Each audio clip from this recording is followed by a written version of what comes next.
Okay. We've covered a whole bunch of ways of building functions. Let me finish with one slightly longer example. And it's how we build something by putting together lots of these nice higher order functions.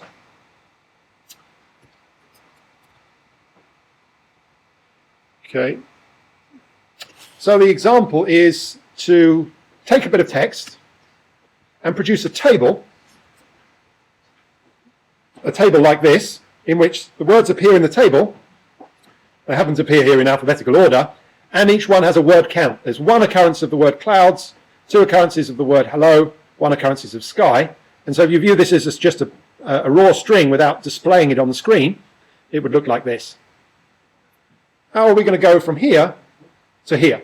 Well, the example really is just to show how we can use pre-existing functions and higher order functions and the techniques we've seen so far to start with this and end up with what we want. So I think I'll do it live.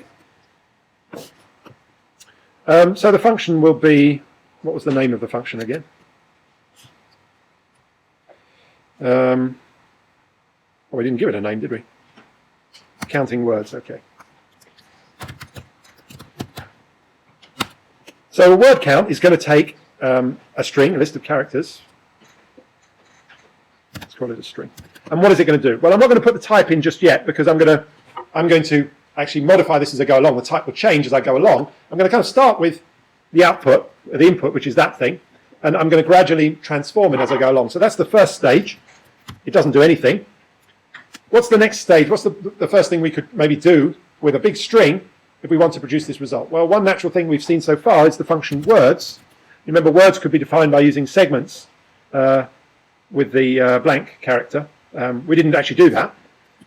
So what will that do? Well, that will take this thing here and split it into its individual words. Okay. What's the next step? What could we do next? Well, we could sort that. Why would we want to sort it? Well, we get all the words that are equal together in groups. They'll be easy to count if we do that. So that's one thing we could do. This is an arbitrary way we might design this. We want to sort the result of that. I could use my dollar here and do it like that. So we're going to sort the result of the words. So if I compile that, I can't compile it because I haven't got a sort.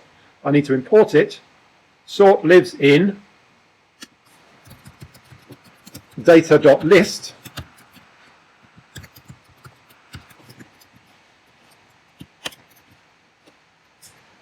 So where was I? Down here somewhere.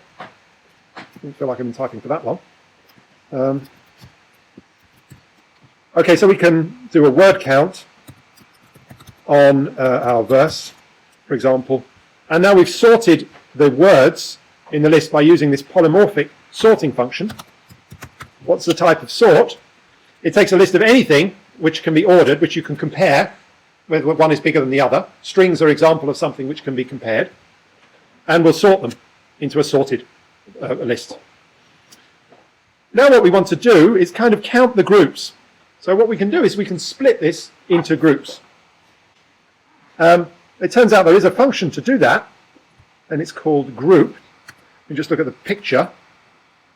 So that was the first step, was sorting.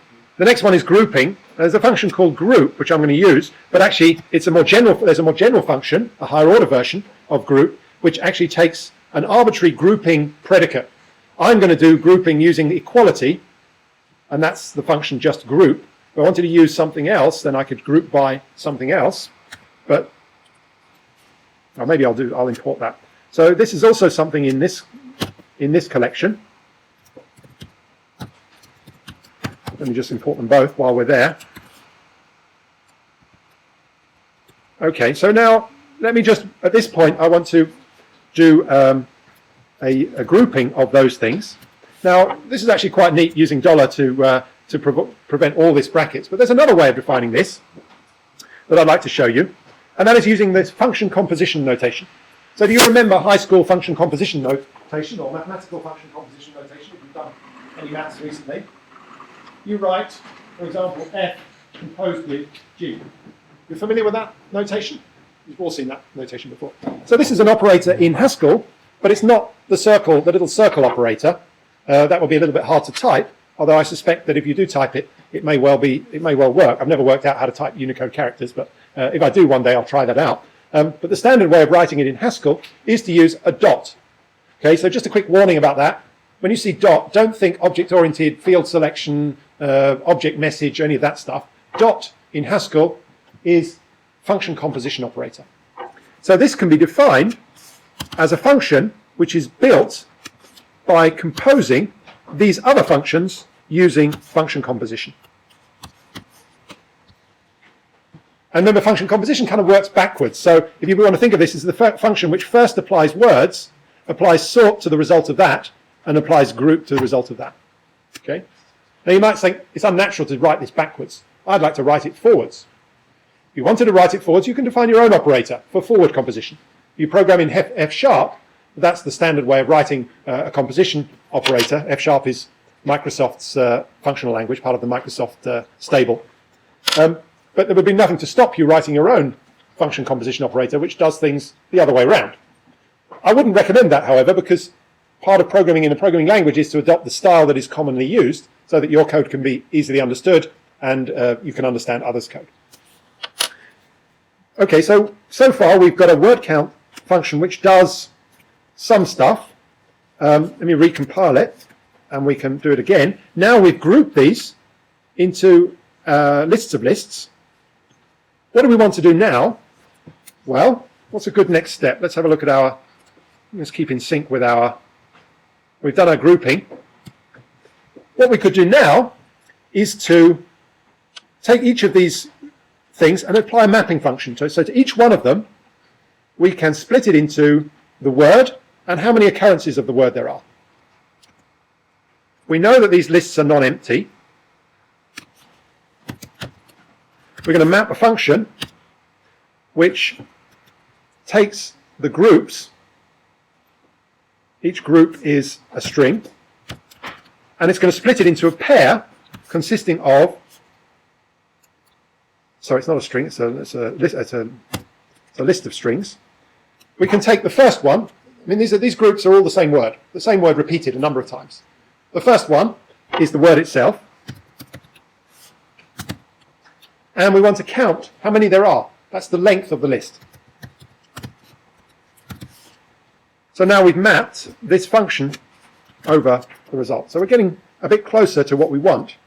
And stylistically, we can maybe write this in a slightly neater looking way. So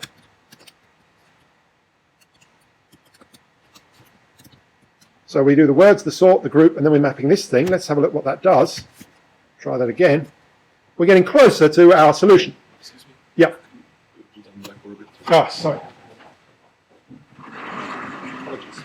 So now we've got the words and we've got the count of how many occurrences of that word there are. We're getting close to our final solution. What do we want to do now? Well, we could take these guys. Well, let's have a look. There's many ways of doing it, so let me keep in sync with the notes. Now we can build the individual strings by taking the word and the number, and we want to join those together, but of course we have to convert the number into a string, and we can do that using the show function. So we're going to map, we're going to map the function which takes the pair. Now here, we're going to do something we haven't seen yet. We can use lambda notation and pattern matching together. So we can match on a pattern, which is the word and the count. And what we're going to do is we're going to take the word, we'll join it together with, we'll join it together with a bit of formatting. So what would that be? Something like a colon character and a space would be quite nice. And then the result of showing the character, the count, sorry. It's an N. Let's use N for numbers and C for characters, shall we? And let's probably do the same here. That's a list of words, just to keep my notation consistent. Okay, we're getting a bit closer now. almost there. Okay, so now we've got, there's 2 occurrences of A, 1 occurrence of diethyl trichloroethane. Usually isn't too many occurrences of that word. All right, what's the last step? It's a function we've seen already, we've defined already. Anybody remember it? It's the opposite of lines, so lines is close, it's unlines. Oops, don't have to shout. It's the unlines function. Now, it doesn't, if I actually display that on the screen with putstra, and I'll try and use my dollars now that I've got them. Now we know about dollar, I can write fewer brackets. So I'm going to put that on the screen, and then I'll get my list. The highlighting goes a bit mad, but we see that there aren't many repeated words. There are 2 occurrences of A, otherwise, basically, they're all single occurrences of words. Okay.